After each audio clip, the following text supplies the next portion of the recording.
দিনটা ছিল 1 ফেব্রুয়ারি আর সেদিন ছিল আমার জন্মদিন।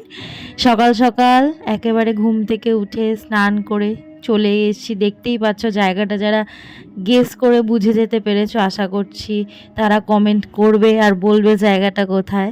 তো হ্যাঁ, একদমই ঠিক, দক্ষিণেশ্বর এসেছি মায়ের কাছে পুজো দিয়ে মন শান্তি করেছি।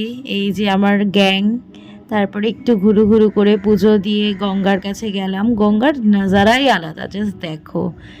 তারপর সেখান থেকে চলে গেছিলাম আদ্যাপীঠ। আদ্যাপীঠেও পুজো দিয়েছি মাকে।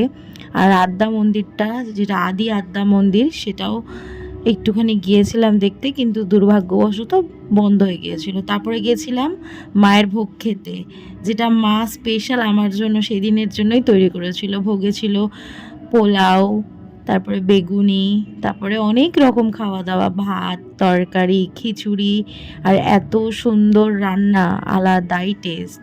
তো যাই হোক, সারাদিনটা এভাবেই কাটালাম মা বাবা ফ্যামিলির সাথে আর আসল মায়ের কাছে গিয়ে। আর এই যে পায়েসটা করেছিল অমৃত ছিল।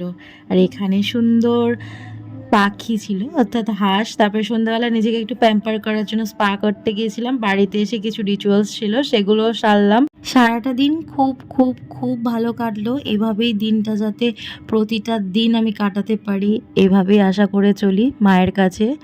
যাই হোক, যারা যারা ভিডিওটা দেখেছো সবাই ভালোবাসা দিও, আশীর্বাদ করো, কমেন্ট করো।